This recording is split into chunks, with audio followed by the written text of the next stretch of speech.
Yeah, the tongue is just almost like a little finger.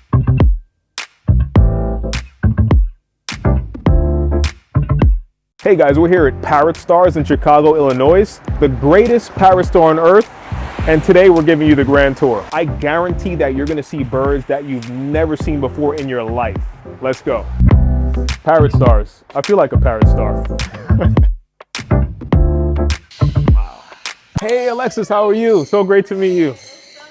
You too. I feel like I'm finally seeing you. Exactly. We'll get to go into the bird room. Awesome. And then we'll go into the other bird room.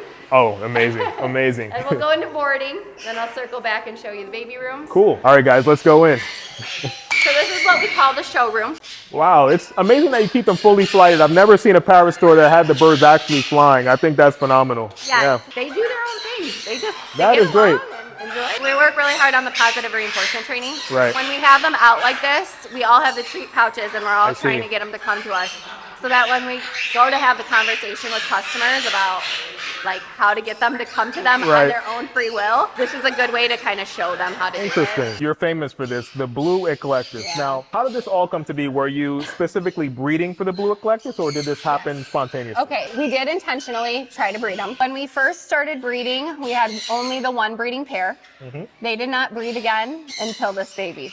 Really? So this is the nature of parrot breeding. Exactly. So those first 3 years, we only produced like 2 or 3 babies, but we held them all back for breeding. Mm-hmm. So now we have a couple breeding pairs of the blue eclectus. And from what I understand, it's a recessive mutation, so the mother and the father have to have the gene. Carry it, yes. How long did it take you to develop the mutation and actually begin producing visual birds? We were able to get visual babies because we had split parents. So parents that were carriers of the blue gene. I've always wanted an eclectus, but their diet requirements always intimidated me a bit. So I said, okay, I'll wait until I'm a bit more disciplined and everything. We always hear it has to be a full natural diet, no artificial ingredients or vitamin supplementation.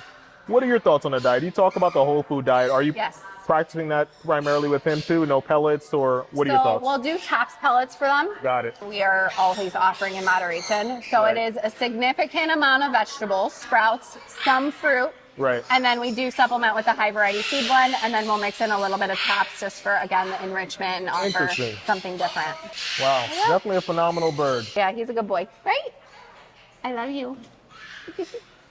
Thank you. This is Hickory. Hickory, can you say hi? Oh, good boy. He's a really, really good personality. Very outgoing and very social. Good boy. And you've had Hickory for quite a while now, right? Yeah, so Hickory was with me when I was a little kid. So he's originally a rescue 20-something years later, and he's still with us. He never made it into the rescue. Wow. So he hasn't aged a bit. He looks in perfect condition. Toby is also one that has lived in my household since I was little. And Toby's a blue-fronted Amazon. Blue-fronted Amazon. My understanding is that he's a Chaco blue-fronted Amazon, so he's a little bit bigger. That's why he has a lot of that pale yellow on his forehead. Yeah.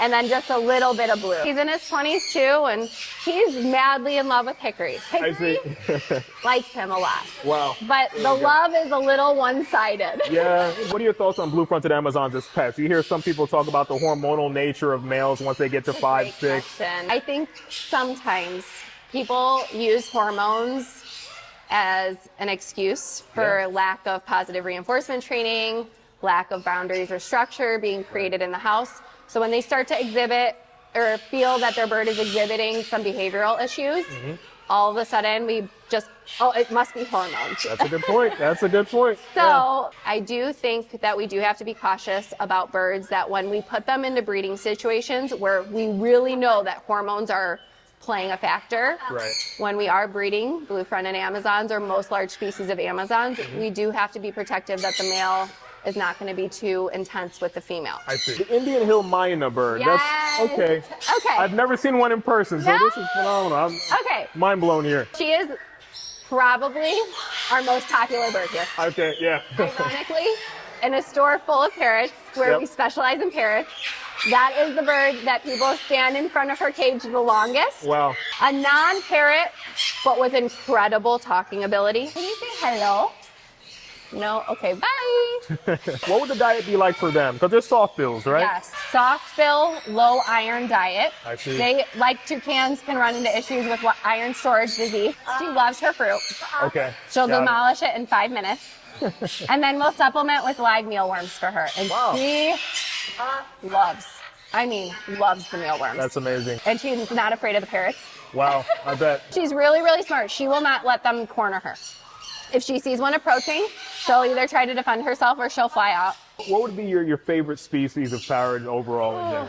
I always thought it would be a green wing. Like, that was a species that I just thought was so beautiful. I loved that they were humongous. I was never really intimidated by macaws. This is Rascal.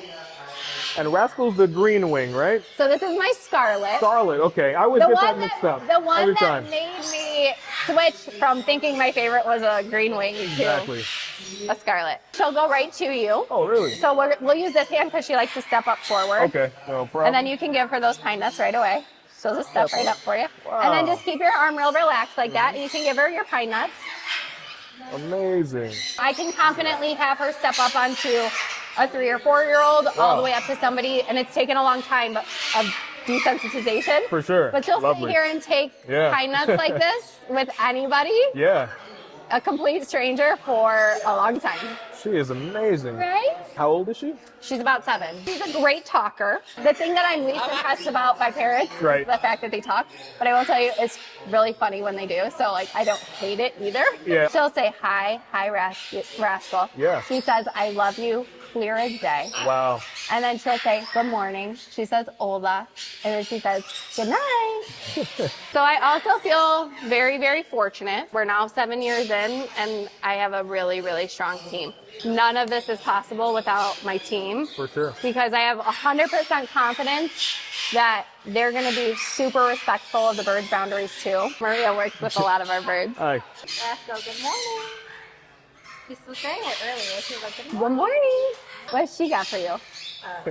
She's got an in-shell nut. Wow. Oh my goodness. With the sun conures, do you see them as a bird that would be good for a beginner or more on the medium side? Okay, we used to always talk about birds in terms of beginner bird, more advanced, you should have experience. In terms of like a starter bird versus a non-starter bird, Right. I think a sun conure could be just as much work as some of the bigger That's stuff. a great point. That's such a great point. 99% of what we tell people is positive reinforcement training. Right. When we see the results of people and customers that go home and do the positive reinforcement training with whatever species versus the ones that don't, it doesn't matter what the species is. If they've done the positive reinforcement training, they'll think it's really easy. They're such a natural, outgoing personality that if you do the positive reinforcement training and try to get them to come for a treat, they will. Okay, so this is Nala. Nala is an African Cape parrot. Nala, can you wag your tail? Oh, thank you. Most of my birds only do like one trick. Oh, hey, that's good. That's good enough for me. One trick. Step up. Good girl. Wow, beautiful. You ever interacted with one? Never interacted. A lot of first times for me. This is the first, definitely. This is a cool species because the male and female are dimorphic. Females will have the peach forehead. Males will have a totally silver head. I love you. I love you. I love you. What a good girl. I love you. Good girl. Give me kisses. I love you. Give me kisses. And we have a golden conure here, Yeah, right? so this is Flip. One thing that I always make sure to talk to people about with the Goldens is that they have a higher likelihood to be feather chewers or feather pluckers because we really, really push customers to not trim the wings after they leave. They literally have to sign off that they're not going to do it. Okay. We've had really, really positive feedback from everybody that's kept their golden fully flighted that they haven't run into the feather chewing. There is so much enrichment associated with the flight that it helps deter them from being feather chewers. This is Baby. So Baby is also a resident, not one that's fully confident going to new people yet, but she's probably our most skilled with our positive reinforcement training. She's incredibly motivated by pine nuts, but only pine nuts. Do you have specific nuts that you go for? I hear you talk about pine nuts and walnuts. Are those your two go-tos? These are our go-tos. And I think it's mostly because they're so high in fat. We don't open hand offer those treats without them having to work for them. For like their foraging rewards, we'll do Nutriberries, we'll do pistachios. But when we want them to sit and stay focused for a training session, it's got to be something that they don't get all the time. Baby is a good opportunity to talk about the rescue and adoption process. Baby came from very, very kind people, but their knowledge of her was that they were her 7th home. Wow. before they buy a bird, we try to talk them out of getting the bird before we try to talk them into getting it. Got it. We actually don't breed or do anything with umbrellas just because they have such a high likelihood to see multiple homes throughout their life. And I love umbrellas. It's not anything personal against the species. It's just that their body language can be difficult to read. Their noise level is intimidating. Their beak is strong. That said, we don't have endless capability to take in birds that need a home. But when we have emergency situations or we hear phone calls of people that we know they should probably surrender, we'll take them in. So we just really try to use baby as a great talking point and an example of why it's so important to really think through the decision. So this is Rue. Sheila is one that I really, really liked as a baby. She is boss lady, right? Yeah, she's super confident too. She's just, So she'll let you give her head scratches. Rue, can you step up for him? And then just don't be offended if she flies off. oh yeah, that's cool. She's like, I don't know. Doesn't know me too well. Look at. Wow, look at them. So these are the babies. Yeah. And they love her. These are two little boys. They love you, right? And she knows it too. Have you held dolphins before? I believe when I was younger, when I was about 12, I did. But a lot of first time handling here. So this is fantastic. They're shockingly petite. Oh yeah. There we go. Good girl! Olive! So that's a resident white-bellied coyote. Beautiful. I'm obsessed with her. She's awesome. She's fantastic. Come here. She's very, very treat-driven. She's easy to train. Yeah, they have such high energy. It's oh my crazy. gosh. Do you notice any personality difference between the white-headed coyotes and the black? I think they're pretty comparable in their personality traits, right? They're crazy, and they hop everywhere. You all hop. Oh yeah. Wow, this is much larger than I thought. This is amazing. This is a black palm cockatoo. Amazing. And they're native to Indonesia. Yeah, in Australia. Okay. Oh, in Australia, amazing. I've heard so much about how they express their emotion through the cheeks. Yes. He can flare his cheeks to cover all of the red, so sometimes you don't even see the red. He'll step up right onto your hand. Now with him, he wants to have treat. Here, I'm going to give him to you to give to him. Otherwise, he's going to be totally fixated on me. All right. He should turn around for you. Okay. You show him. Come on. Come on, let's go. He is totally suspect. Just processing things. Got some pine nuts. Of course. That's all right. It's still a parrot. Oh yeah, He's exactly. only going to do what you want him to do when he doesn't want to do it. Wow, he's amazing. Yeah, the tongue is just know. almost like a little finger. So they have a bone in their tongue, all parrots do, and that's why their tongue is so finger-like. Their tongue is a huge part of their ability to eat what they eat and problem solve. He's not actually crunching the nuts, he's just swallowing them. Yeah, that's because the pine nuts are really small for him. They're small enough that he doesn't need to grind them. Wow. A lot of people talk about the drumming that a lot of black palms do. Do you experience that in captivity? I have not seen him specifically do that behavior. He is hands down the most destructive bird I've ever seen. When a tree, like a Java wood tree stand breaks, we'll just put the whole tree in there and he'll destroy the Java wood tree like it's no problem. He'll go through the Java wood in probably a month, 2 months. That is crazy. I mean, he is on a mission. That's amazing. Right? You're too talented. The only 3 large birds we have available for adoption that are surrendered rehomes are large white cockatoos. Pigeon in the middle. He was bald like a plucked chicken when he came in, but he's made a lot of progress. What changes did you make to sort of reverse that? The training. In my experience, when you take them out of intense boredom and give them a job to do, they often come out of it. Now, sometimes they've already destroyed their feather follicles. The feathers aren't going to come back no matter what you do. But if they still have the feather growth, a lot of times you can pull them out of the habit and redirect that energy into something different. Wow, okay. We have a couple requirements before people take home a bird. One, they have to show appropriate sized caging for the species that they're choosing. If they're getting a large bird, cage has got to be a large cage. If they're getting a small species, we're going to encourage them to get the largest cage possible while still making sure the bar spacing is appropriate. Number 2 is that they have to live in a travel carrier. We don't put them in cardboard boxes. Got it. Number 3, they have to purchase the food that the bird is currently eating. We're very strict about that. It's not to try to gain extra sales. It's that when everything in the life of the baby is changing, the one thing we have to keep identical is the food. And that's the only way we can guarantee that they're going to do it. Exactly. And then lastly, number 4 is that they have to sit through our 2-hour sun home. What species are you guys getting?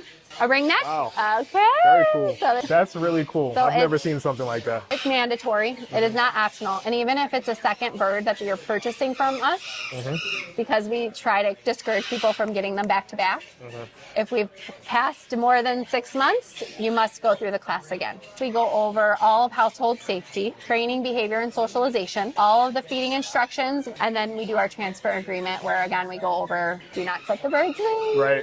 And then making sure that people understand the commitment before they walk out the door with the bird that this should be an all-in, no take-backs decision. Right. If we're going to move forward, it should be for life. Budgies, again, are one that we are very cautious with people about. I think because they're so inexpensive and because a lot of the stores that sell budgies maybe don't do a lot of the coaching on proper training and enrichment, people can get discouraged if the bird is very fearful, Right. or because there isn't a big monetary investment. Yeah. If it's not working for them anymore, they're not so opposed to giving it up. So we have a constant influx of budgie surrenders. This is our aviary Wow. of cockatiels. Wow, that's amazing. You can tell this is very tranquil. Exactly. I would have never thought there were 30 plus birds here. Originally, we did this for green cheeks. Green cheeks were the bird that we had the most of. We were using this as a space for them to fledge, but now that we keep everybody fully flighted and now they get to fly around in an even bigger room, Right. we hold this for cockatiels. At what age do you typically place them into this aviary? So they have to be completely weaned, depending on the time of year and the volume that we have. If we have the space for them in here, as soon as they wean, they'll come in here right away. This is the one space that is a really, really fun area for people to pick their bird out. They come in with a little millet, and we don't give them millet free willy-nilly. Wow, there we go. We have them come down. That way people get to see a little bit more of their personality. If you can find one that just seems to be a little bit more naturally outgoing, the likelihood that they're going to take to the positive reinforcement training a little bit faster might be a little bit greater. It's a really cool space to kind of go in and kind of get them to come take your millet. Sure. Hello! Back here is boarding. We don't bring customers back here. They have no ability to come back here. We want to guarantee to the customers that nobody's going to be poking at them, taunting them. So you allow anyone to board as long as I guess they get their disease testing? Great question. All of our parent birds are fully disease tested, but then Okay. we also test every single baby. Ava and Allie, they've been here for a bit, and we bred Allie. So Oh, wow. with this situation, they're in extended stay boarding for a long vacation. Okay. So in that circumstance where we know that the bird is not going to be totally freaked out, then we Yeah. will do it. If they're one person or one bird home and they got the bird from us, then we can assume that their disease testing is good from when they were a baby. Now, because we did not breed Ava, when they came back to breed, we had to retest both of them. I see. This is a yellow-shouldered Amazon. He's really funny, and he's really chatty. Oh my gosh, right? I love you, Edgar. I love you. Oh my goodness. Oh, good boy. So it's not a very, very common Amazon. Smaller than the blue fronts and yellow napes, but not super tiny either, but they're gorgeous. Absolutely. A lot of similar personalities, traits to like a double yellow-headed Amazon. Okay. Wow. Did you really lay the framework for most of the policies and procedures in the store? Yes. And so a lot of where we sit now is with the 7 years of experience. I see. We were trying to be very, very accommodating. Right. But what we found is actually they do better, just like going into the simplified environment, Got it. having us be really neutral. But something I was always very adamant from the beginning was that this was not going to be an area where people could go. So now we're going to be entering the nursery. We're going to check out a lot of their baby parrots here. Let's go ahead and take a look. This is what we call our visit room. If we want a little bit more of a one-on-one engagement with the parrot for them to see the true, genuine personality of what they can expect, this is where we do that. Red-tailed blacks are very, very noisy. I've never seen one in person, so No? I'm taking it all in. Red-tailed black cockatoo. Oh my gosh. So Okay. rare. Her parents actually double clutched this year. Part of the reason all your black cockatoos are super rare in the United States, hard to find a compatible pair. So most of your black cockatoos will produce between 1 to 2 eggs every 1 to 2 years. It's, wow. Okay, good girl. And then just keep your hand kind of low. There you go. Good Awesome. girl. See, new people aren't scary. So you're making dreams come true today. Definitely. You do have to put them in situations where you're like slowly introducing them to new people. Right. If she was like this out there, it'd be really intimidating. There you go, Wow. good girl. All right, they're like best buds, so we'll let them out together. And the hyacinths wean around like 9 months, is that right? Or Yeah, 6 to 9 months 6 to is 9 months. usual. He'll just let her preen his head like all day long. It's ridiculously cute. They're almost the same age, so they're very used to each other. He'll just step right up for you. Okay. He's really good. Amazing. And then just kind of, yeah. There we go. Wow. And I'm guessing with your breeding pairs, I guess their skin is all yellow, is that right? Yes, it is really, really wild. So we only have one hyacinth that is feather plucked on its body, and it is really crazy when you see their full chest. For is sure. solid yellow. What a little weirdo, what are you doing? They're in fledge. For sure. It's just constant wanting to fly all day long. How do you handle it all? Because I'm sure all of this is quite overwhelming on a daily basis. That comes back to, again, my team. Right. I feel very fortunate because this is a business where we haven't had to have a lot of pressure put onto us to meet the bottom line, especially when it comes to bird sales. Our ability to do all the different things, the boarding, the grooming, have the babies, have the breeding program, and do all the customer service, when I've needed additional help, I've been able to get it. We right now have 7 full-time staff members outside of myself. And we have the support of volunteers. The days that I know that I have to let a hyacinth go home to a new family, Right. it's a lot of pressure on me Yeah. to make sure, because I mean, they're animals, but I wouldn't be able to do it without my team Agreed. and ownership that supports 100%. Yeah. And like, so now he's telling you he wants head scratches. There you There go. we go. He's I like, was wondering what he was doing. What's going on here? he's like, hello, I've been sitting here and nobody's scratching my head. Yeah, I can't say enough great things about how you guys have structured this and the way you're interacting with the you. public.